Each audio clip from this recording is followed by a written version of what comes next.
नमस्कार दोस्तों मैंने अभी अभी लायंस गेट प्ले पर रूम नाम की मूवी को हिंदी में देखकर कंप्लीट किया है। मूवी की जो टोटल लेंथ है 2 घंटे है। एंड ये मूवी ओरिजिनली तो 2015 की है, लेकिन इसको आज या कल में ही लायंस गेट प्ले पर हिंदी में डब करके रिलीज किया गया था। एंड इस मूवी के लिए ब्री लार्सन को, जिसको हमने एमसीयू में कैप्टन मार्वल के किरदार में देखा हुआ है, उनको इस मूवी के लिए ऑस्कर मिला था। एंड ये मूवी भाई मैंने काफ़ी इत्मीनान के साथ मूवी को देखा है, क्योंकि ड्रामा फिल्म है, यहाँ पर कुछ ज़्यादा मसाला, कुछ भी ज़्यादा तड़कता भड़कता इंटेंस एक्साइटिंग देखने को मिलता नहीं है। तो जो मेरी एक्सपेक्टेशंस थी वो शुरुआत से ही लिमिटेड थी, तो इसलिए मैंने इस मूवी को काफ़ी इत्मीनान के साथ देखा है। एंड ये एक सर्वाइवल मूवी है, तो इसलिए मेरी एक्सपेक्टेशंस और ज़्यादा बढ़ गई थी। तो मूवी की कहानी पर मैं आता हूँ, बाकी की बातें बाद में करेंगे। तो यहाँ पर ब्री लार्सन का जो कैरेक्टर है उसको 7 साल से एक रूम के अंदर बंदी बनाकर रखा गया है, जहां पर उसका 5 साल का बेटा है जो उसी कैद में पैदा हुआ है। इससे ज़्यादा मैं नहीं बता पाऊंगा अब, क्योंकि मतलब बता दिया तो वो चीज़ें ख़राब हो जाएंगी। आप लोग कहेंगे कि पूरी की पूरी मूवी ही रिवील कर दी, स्पॉइलर हो गया, तो इससे ज़्यादा नहीं बता पाऊंगा। एंड ये मूवी एक बेस्ट सेलिंग नोवेल पर बेस्ड है जो 2010 में पब्लिश करी गई थी। तो भाई फर्स्ट हाफ जो मूवी का है वो काफ़ी अच्छा है, क्योंकि मूवी का जो डायरेक्शन है वो काफ़ी अच्छा है। तो फर्स्ट हाफ में चीज़ें काफ़ी इंटरेस्टिंग तरीके से होती हैं, काफ़ी इंगेजिंग तरीके से होती हैं, मूवी आपको इंगेज कर लेगी। एंड फर्स्ट हाफ जो है वो काफ़ी अच्छे से निकल भी जाता है, क्योंकि वहाँ पर ये था कि वो एक कैद में है, मतलब एक सर्वाइवल मूवी है ये, तो क्या वो निकल पाती है या नहीं निकल पाती है, किस तरीके से चीज़ें बढ़ती हैं।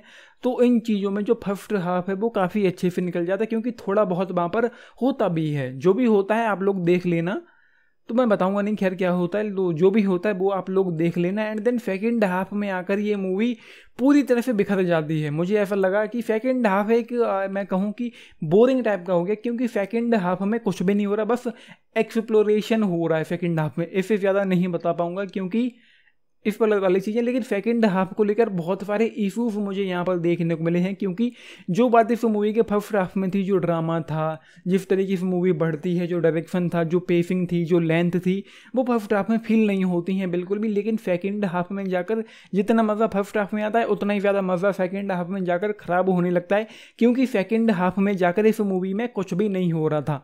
एंड यहाँ पर एक चीज़ और है, जैसे कि उसके साथ ब्री लार्सन का जो कैरेक्टर है उसका बच्चा उसको माँ कहकर बुलाता है, हालांकि उसका नाम जो है वो जॉय है। ब्री लार्सन के कैरेक्टर का नाम जॉय है।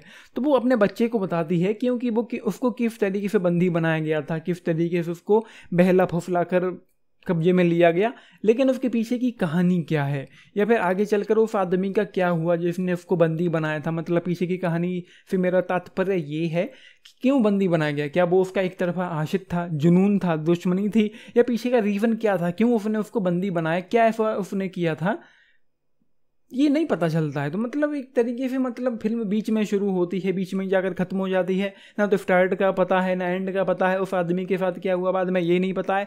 एंड देन यही है। एंड जो डबिंग भी है इस मूवी की वो भी भाई कोई अच्छी नहीं है। मुझे मूवी देखनी थी क्योंकि कहीं ना कहीं मज़ा आ रहा था, लेकिन 2-4 मिनट में ही समझ में आ गया था कि मूवी की जो डबिंग है वो अच्छी नहीं है। ट्रांसलेशन कोई भी कर सकता है, मैंने भी ट्रांसलेशन किया हुआ है, लेकिन ये इसकी जो डबिंग है वो अच्छी नहीं है। मतलब क्या ही बताऊं कि क्या था, सिर्फ इतना नहीं है कि ट्रांसलेशन अच्छा हो गया तो डबिंग अच्छी हो गई। यहाँ पर जो डबिंग आर्टिस्ट की आवाज़ है वो बिल्कुल भी अच्छी नहीं लगती, किसी भी किरदार के चेहरे पर ना तो शूट करती है ना अच्छी लगती है। बिल्कुल ही घटिया डबिंग इस मूवी की है। क्या ही था जो भी था डबिंग के नाम पर। मतलब अगर हिंदी डब में देखें, हिंदी अगर आपकी कमजोरी है तो वही देख सकते हो, लेकिन मेरी तो रिकमेंडेशन नहीं है। अगर आप लोगों को इंग्लिश आती है तो उम्मीद करूँगा या मैं कहूँगा कि सजेस्ट करूँगा कि आप लोग इस मूवी को इंग्लिश में ही देखें। एंड क्योंकि ये ड्रामा फिल्म है, मसाले के नाम पर कुछ भी नहीं है। सेकेंड हाफ में तो कुछ भी खास था ही नहीं मेरी नज़र में। तो जिन लोगों को ड्रामा मूवीज पसंद आती हैं, जो इत्मीनान से किसी ड्रामा मूवी को देख सकते हैं, बस वही इस मूवी को देखें, वरना तो भाई स्किप करो। क्योंकि जितनी हाइप क्रिएट करी गई है, IMDb पर 8.1 है, ब्री लार्सन को ऑस्कर दिया गया, चलो अच्छा है, समझ में आता है, लेकिन बेस्ट मूवी के लिए इसको नॉमिनेट किया गया था। मेरी नज़र में ये बेस्ट मूवी की कैटेगरी में नहीं आती है। बेस्ट मूवी के लिए तो ऑस्कर दिया गया था Everything Everywhere All at Once को भी, लेकिन मेरी नज़र में उससे घटिया मूवी कोई हो नहीं सकती जिसको ऑस्कर दिया गया हो। तो मुझे नहीं लगता कि उतनी कोई ग्रेट मूवी है। सेकंड हाफ में जाकर सब कुछ खराब हो जाता है, एक तरीके से बोरिंग सी हो जाती है मूवी, सेकंड हाफ में कुछ भी नहीं होता है। सो मैं फिर भी फर्स्ट हाफ को ध्यान में रखते हुए, ब्री लार्सन की परफॉर्मेंस को ध्यान में रखते हुए, एंड उस बच्चे को जिसका नाम यहाँ पर जैक था, जेकब उसका असली नाम है जेकब ट्रेम्बली, अगर मैं गलत नहीं हूँ तो ट्रेम्बले, तो उसकी जो परफॉर्मेंस थी वो काफ़ी अच्छी थी, ब्री लार्सन की परफॉर्मेंस काफ़ी अच्छी थी। तो बस ये चीज़ें हैं। जस्ट 3 स्टार 5 मूवी के लिए चलो 3.5 स्टार ले लो, लेकिन सेकंड हाफ तो भाई मुझे पसंद नहीं आया बिल्कुल भी। 10 में से अगर आप लोग पूछे मैं जाऊँगा 7.5 स्टार्स के साथ। आपने मूवी देखी है, अपने टेक फिलिक के बताना चाहें तो फैमिली के साथ देख सकते हैं। आपने मूवी देखी है, अपने टेक फिलिक के बताना। बाकी लाइक शेयर सब्सक्राइब भी करना चैनल को, वीडियो को एंड देखिए। Thank you.